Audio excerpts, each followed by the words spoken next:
அனைவருக்கும் வணக்கம். எல்லாம் வல்ல ஸ்ரீ சத்குரு சாய்நாதரின் அருளோடும் வராகி அன்னையின் அருளோடும் நம் வேண்டுதல்கள் அனைத்தும் நிச்சயம் நிறைவேறும் நம்பிக்கையுடன் தொடர்ந்து வழிபட்டு கொண்டே வாங்க. இன்று 29/11/2024 வெள்ளிக்கிழமைங்க. மிகவும் அற்புதமான நாளுன்னு கூட சொல்லலாம். இன்று நீங்கள் பணம் தங்கம் வைக்கக்கூடிய இடத்துல இதை மட்டும் வச்சு பாருங்கள். கட்டுக்கட்டாக பணமும் தங்கமும் சேர்ந்து கொண்டே இருக்கும்.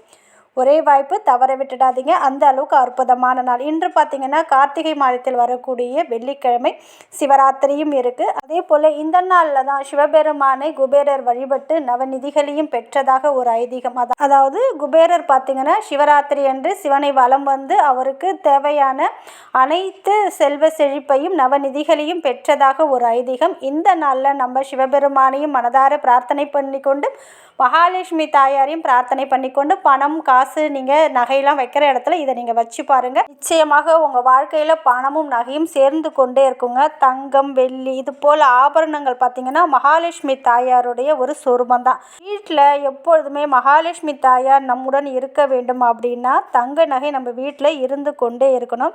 சில பேர்கிட்ட பார்த்திங்கன்னா தங்கம் சேர்ந்து கொண்டே இருக்கும், சில பேர்கிட்ட தங்கம் சேரவே சேராது. அப்படி கொஞ்சம் நெஞ்சம் இருக்கிற தங்க நகையும் அடகு கடைக்கு போயிடும். அதை மீட்கக்கூடிய சூழ்நிலையும் வரவே வராது. அந்த அளவுக்கு தங்கம் நம்மிடம் சேர்ந்து கொண்டே இருக்கக்கூடிய அற்புதமான ஒரு பதிவை தான் பார்க்க போகிறோம். தங்கத்தை விரும்பாதவங்க யாருமே இருக்க முடியாது. கஷ்டப்பட்டாவது கொஞ்சமாவது தங்கம் நம்ம வாங்கி நம்ம வீட்டில் வச்சுக்கணும் அப்படின்ற எண்ணம் எல்லாருக்குமே இருக்கும். எப்பொழுதுமே கையில் பணம் இருந்து கொண்டே இருக்கணும், தங்கம் இருந்து கொண்டே இருக்கணும், தங்க நகையை அடமானத்திலேருந்து மீட்டெடுக்கணும். இது போல் இருக்கிற அனைவருமே இந்த ஒரு பதிவை நீங்கள் மறக்காமல் செஞ்சு பாருங்கள். அதாவது ஒரு குண்டுமணி தங்கம் கூட இல்லை அப்படின்றவங்களும் இதை நீங்கள் செஞ்சு பாருங்கள். நிச்சயம் தங்கமும் பணமும் உங்களை தேடி வந்து கொண்டே இருக்கும். அது என்ன அப்படின்னு நம்ம பார்க்க போகிறதுக்கு முன்னாடி இது வரைக்கும் நம்ம சேனலை நீங்கள் சப்ஸ்கிரைப் பண்ணலைன்னா பண்ணிக்கோங்கம்மா. அப்படியே பக்கத்தில் இருக்கிற பெல்லைக்கானை கிளிக் பண்ணுங்கள். என்னோட பதிவுகள் உங்களுக்கு பலனுள்ளதாக இருந்துச்சுன்னா ஒரு லைக் கொடுங்கம்மா. பணமும் தங்கமும் உங்களை தேடி வந்து கொண்டே இருக்கணும். தங்கம் உங்களிடம் இருக்கணும், அடமானத்துக்கு போகக்கூடாது, தங்க நகை சேர்ந்து கொண்டே இருக்கணும் அப்படின்னு நினைக்கிறீங்க இல்லையா?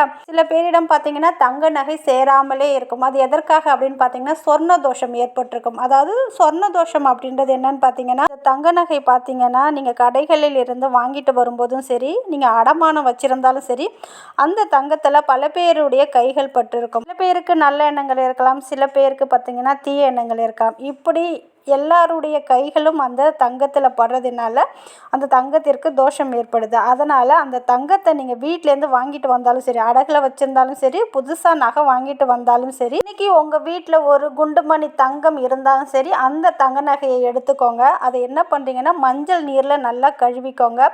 இப்படி கழுவிட்டு ஒரு கிண்ணத்தில் என்ன பண்ணுறீங்கன்னா தண்ணீர் ஊற்றி அதில் பார்த்தீங்கன்னா உங்களுக்கு தாமரைப்பூ இல்லைன்னா ஆவாரம் பூ கிடைச்சா எடுத்துக்கோங்க. இது ரெண்டும் கிடைக்கலனா மல்லிகைப்பூ கிடைச்சா எடுத்துக்கோங்க. இதுவும் கிடைக்கலனா துளசி எடுத்துக்கோங்க. இது நாளில் எது கிடைச்சாலும் பரவாயில்ல, துளசி எடுத்துக்கோங்க. அந்த தண்ணீரில் பார்த்தீங்கன்னா அந்த துளசி நீங்கள் கையில் வச்சுருக்க தங்க நகையை மட்டும் அந்த தண்ணீரில் போட்டுக்கோங்க. துளசி கிடைக்கலனா மல்லிகைப்பூ கிடைக்கலனா தாமரை இதழ் ஒன்று கிடைச்சாலும் பரவாயில்ல. இதில் எது உங்கள்கிட்ட இருக்கோ நீங்கள் அதை போட்டுக்கோங்க.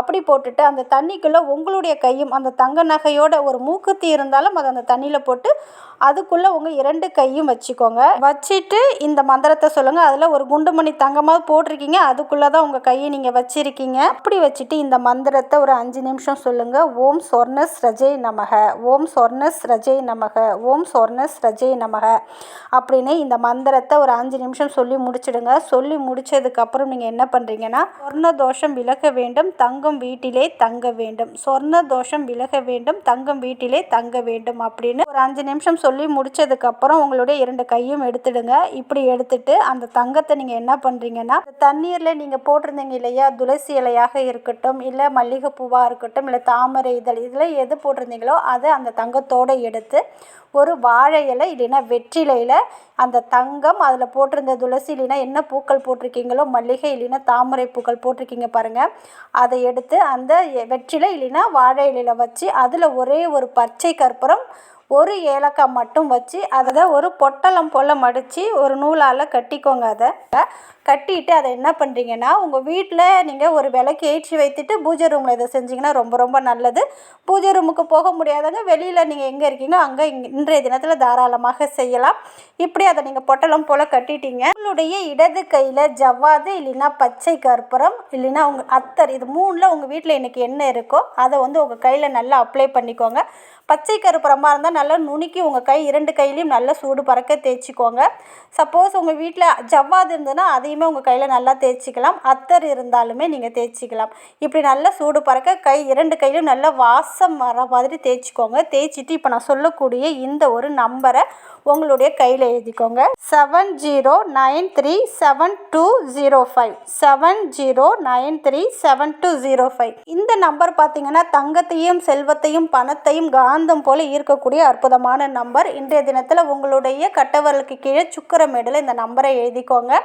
அதுக்கு மேலே 24 அப்படின்ற நம்பரையும் எழுதிக்கோங்க. இப்படி எழுதிட்டு நீங்கள் வெற்றிலை இல்லைன்னா வாழை இலையில் உங்கள் வீட்டில் இருக்கிற தங்கத்தை நீங்கள் நான் சொன்ன முறையில் செஞ்சு வச்சுருக்கீங்க பாருங்கள், அதையே நீங்கள் பொட்டலமாக கட்டியிருக்கீங்க பாருங்கள், அதை உங்கள் 2 கையிலையும் வச்சுக்கிட்டு மனதார பிரார்த்தனை பண்ணிக்கோங்க. என்னிடம் தங்கம் சேர்ந்து கொண்டே இருக்க வேண்டும், என்னை நோக்கி தங்கம் வர வேண்டும், அதே போல் சொர்ண தோஷம் நீங்க வேண்டும் அப்படின்னு பிரார்த்தனை பண்ணிவிட்டு இந்த ஒரு மந்திரத்தை மட்டும் ஒரு 5 நிமிஷம், அதாவது உங்கள் கையில் இந்த நம்பரை எழுதிருக்கீங்க, அத்தர் இல்லைன்னா ஜவ்வாது இல்லைன்னா பச்சை கற்பூரத்தை உங்கள் கையில் நீங்கள் அப்ளை பண்ணியிருக்கீங்க, அந்த கையில் இந்த நம்பரும் எழுதிருக்கீங்க.